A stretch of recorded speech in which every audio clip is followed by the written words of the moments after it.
주관적 급함과 객관적 급함을 좀 구분을 하셔야 되는데, 이거를 제가 설명을 드리는 이유는 객관적으로 급하지 않은 분들은 조금 마음을 느긋하게 가지시고, 급한데 느긋하게 마음을 가지시면 안 되고, 급한 분들은 오히려 빨리 연락을 주셔라.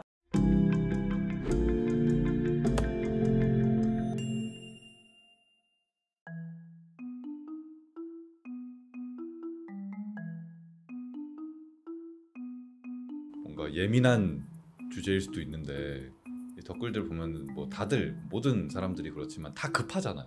이분들 입장에서는 인생에 어떻게 보면 처음 있는 일들이고 당황스럽고 이러지만 변호사님은 맨날 이걸 보고 있으니까 네. 저건 별로 안 급한데 이렇게 생각하시는 것도 있을 수 있잖아요. 네. 그런 거를 좀 나눠주시면 좀 도움 되지 않을까요? 댓글에 급하다는 분들이 많은 건 아니고, 상담 신청서에 정말 급합니다 이렇게 하시는 분들이 있고, 또 상담 신청을 전화로 주실 때도 당장 지금 너무 급하다 라고 상담을 주시는 분들이 있어요. 하지만 저희 사무실의 상담 원칙은 접수 순이에요. 공평하죠? 정말 급하다고 요청드리시는 분들이 가끔 있는데, 이런 분들이 진짜 급한 줄 알고 저희가 연락을 드렸다가 90% 이상은 실제 급한 사건은 아니거든요. 주관적 급함과 객관적 급함을 좀 구분을 하셔야 되는데, 이거를 제가 설명을 드리는 이유는 당신은 안 급하니까 기다려라 이 말을 하고 싶은 게 아니고, 이게 진짜로 급한지 안 급한지를 인지를 하게 되면 그 마음의 불안을 좀 줄일 수가 있잖아요. 당장 큰일 나는 일이 아닌 경우에는 마음을 좀 차분히 하셔도 된다, 차분히 좀 기다리셔도 된다. 우리나라가 얼마나 성질이 급해요. 상담 신청하면은 막 1시간 뒤에 전화를 드렸는데 다른 사무실에 이미 막혔다는 분들도 있어요. 맡겨도 돼요. 다른 사무실 가셔도 되는데, 이제 제 말은, 저는 좀 이게 1시간 만에 이게 결정될 수 있는 일인가? 하는 생각은 들거든요. 최소한 여러 군데 이제 물어보고 좀 신중하게 결정을 하셔야 되는 문제. 저는 심지어 상담을 할 때도 오늘 내일 좀 더 고민을 해보시고 결정하시라고 말씀을 드리는 경우도 되게 많거든요. 신중하게 회생파산 연구소를 선택해야 네. 가장 좋은 판단이잖아요. 그건 맞죠. 너무 그런 얘기를 또 제가 드리긴 좀 그런데, 네. 저는 그렇게 생각을 하지만, 그리고 또 믿어주고 맡겨주시는 마음에 보답을 하려고 노력은 하는데, 그거랑은 별개로 어쨌든 얼굴도 안 본 사무실이랑 일을 진행하는 거기 때문에 저희가 사실 그것 때문에 지금 이 얘기도 드리고, 또 추가적으로 피해야 되는 사무실에 대한 얘기도 제가 드릴 거예요. 쓴소리지만 어쩔 수 없어요. 다른 사무실이 싫어할 수도 있지만 그래도 저는 업계 자동 적응이 반드시 필요하다고 생각을 하기 때문에 말씀을 드릴 거예요. 욕을 하셔도 어쩔 수 없어요. 채무자 입장에서도 조금 더 마음 편하시라고 지금 이 얘기를 드리는 거니까 잘 구분을 한번 해보세요. 첫 번째, 채무자 입장에서 급하다고 판단을 하시는 대표적인 케이스, 내일부터 연체다. 지금까지 연체가 없었는데 저 내일 연체될 것 같아요. 이분들이 급한 이유는 뭐냐면 연체를 한 번도 안 해봤기 때문이에요. 근데 그동안은 돌려막기를 하든 뭐 추가 대출을 받든 뭐 급전을 땡기든 어떻게 해가지고 메꿔왔는데, 이제는 그마저도 할 수 없는 상태가 됐을 때, 난 이제 정말 끝났다. 어떻게 보면은 순진하신 분들인 거죠. 아직까지는 어떻게 갚으려고 노력을 하시는 분들인 거고, 냉정하게 말씀을 드리면 추심 연락이 오는 거 말고는 급할 건 없다. 이분들이 가장 걱정하시는 게 내일부터 통장을 못 쓰거나 당장 압류가 되거나 회사로 누군가가 찾아오거나 하는 것들을 걱정하시거든요. 하지만 저도 가끔씩 카드 연체됐단 말이에요.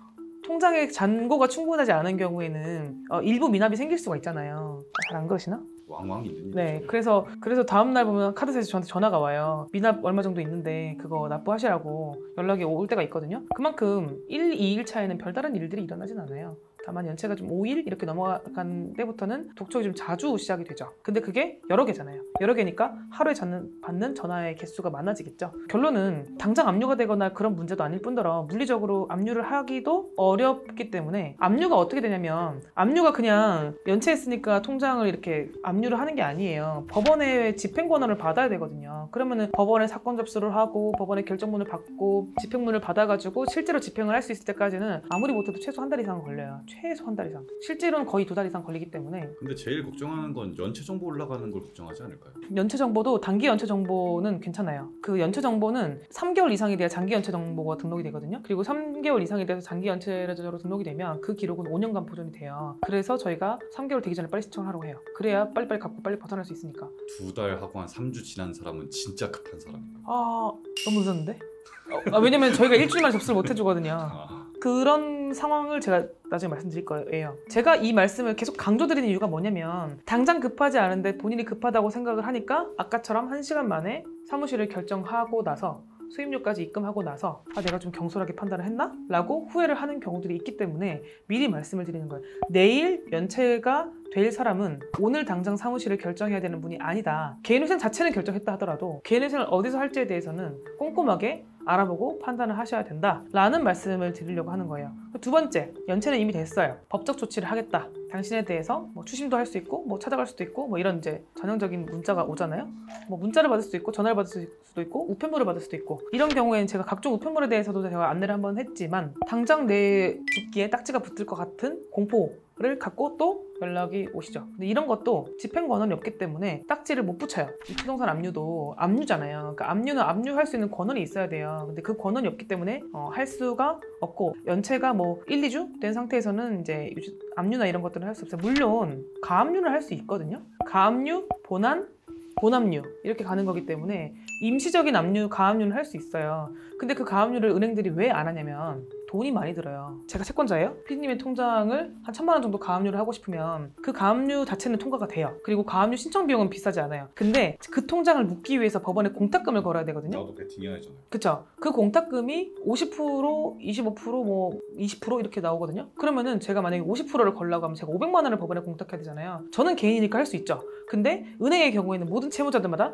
다 그걸 할 수가 없잖아요. 안 그래도 현금이 없는데 그렇게 하겠냐고. 그러니까 대부분은 가압류를 실무상 진행하지 않는다는 거죠. 이론상 가능하다. 그러니까 특히 개인 채권자들이나 발빠르게 움직이는 채권자들은 충분히 가압류를 할 수 있지만 은행들은 그런 행동을 하지 않는다라는 거를 이론적으로 알고 계시면 될 것 같아요. 그리고 진짜 급한 건 뭔지를 말씀드릴게요. 첫 번째, 지급 명령 결정문을 받으신 분. 지급 명령 결정문을 보통 어디서 제일 빨리 보내냐면 카드사에서 제일 빨리 보내요. 지급 명령은 민사 우리가 소재기 하잖아요. 당신 나한테 돈 안 갚았으니까 돈 달라 라는 소송을 하잖아요. 뭐 2천만 원 달라, 3천만 원 달라라는 소송을 하는데 은행보다 카드사가 제일 빨리 움직이고 그 소재기를 간이하게 하는 절차가 지급 명령이라는 거거든요. 근데 지급 명령은 결정문이 저한테 채무자에게 도달된 날로부터 2주 안에 이의를 제기하지 않으면 확정되고 집행권한이 생겨버려요. 다툴 게 없잖아요. 내가 저 사람한테 이게 뭐 허위다라고 할 것도 없고 그러니까 결국 이의 사유가 없거든요. 근데 그럼에도 불구하고 지급 명령의 경우에는 이의라도 해서 집행권한을 받기 위한 시간을 좀 딜레이를 시켜놓을 필요가 있어요. 그렇기 때문에 이런 경우에는 2주 안에 그런 것들에 적절한 대응을 못할 수 있기 때문에 저희한테 빨리 문의를 주시면 저희가 지급 명령에 이의를 하는 방법과 개인회생 절차들이나 이런 것들을 안내를 드려서 그 지급 명령 기간이 도과되지 않도록 만들 필요가 있죠. 두 번째, 강제 집행을 하겠다라고 통보만 받는 연체 기간이 짧으신 분들, 그런 분들은 어렵다고 했지만 실제로 유체동산 압류를 붙이고 간 분들, 집행관이 다녀간 분들이에요. 딱지를 붙이고 갔어요. 그러면 이분들은 급하죠. 왜냐면은 빨리 하지 않으면 유체동산이 날아가니까 냉장고나 침대나 이런 것들이 다 드러내는 상황이 되잖아요. 그럼 이런 경우에는 중지를 시켜야 돼요. 금지 명령은 이 채무자에게 더 이상 독촉을 하지 말고 강제 집행을 하지 말아라 라는 이제 그런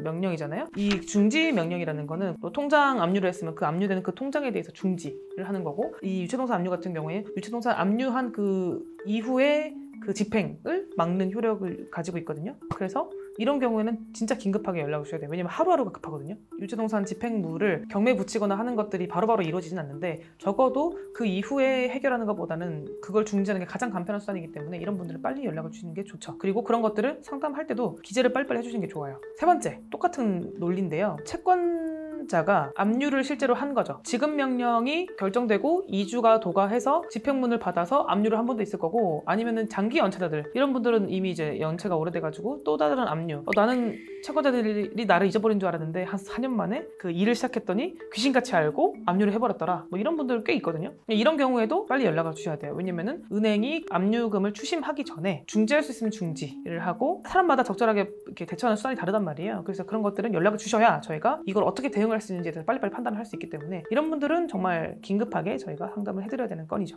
회생으로 갈 수도 있고 파산으로 갈 수도 있지만 그런 적절한 방법을 안내를 드리고, 또 어떤 식으로 풀 수 있는지 컨텐츠를 한번 찍을 거예요. 압류된 통장을 사용하는 방법, 어떻게 풀고 어디까지는 괜찮고 어떻게 대처해야 되는지에 대해서는 한번 또 설명을 드릴 거거든요. 그래서 그거는 알고 계시면 될 것 같아요. 대표적으로 제가 안 급한 상담과 급한 상담을 구분을 좀 해드려서, 객관적으로 급하지 않은 분들은 조금 마음을 느긋하게 가지시고, 급한데 느긋하게 마음을 가지시면 안 되고, 급한 분들은 오히려 빨리 연락을 주셔라. 그리고 그런 것들은 기재를 해주시는 게 저희가 상담을 할 때 좀 참고를 해서 빨리빨리 연락을 드릴 수가 있으니까 참고를 하시라고 말씀드리는 거고, 첫 번째는 연체가 아직 시작되지 않은 분, 또는 연체가 얼마 되지 않은 분들은 급하지 않기 때문에 신중하게 알아보시고 사무실에 결정하시라는 거고, 진짜로 당장 하지 않으면 불이익이 좀 있는 분들, 지급 명령 결정문을 받으신 분들, 그리고 유체동산 압류 딱지가 붙으신 분들, 통장이 당장 막히신 분들, 이런 분들은 빨리 연락을 주시면 좀 저희가 그나마라도 해결할 수 있는 것들이 있을 때 저희랑 좀 상의를 해서 결정하시면 될 것 같아요.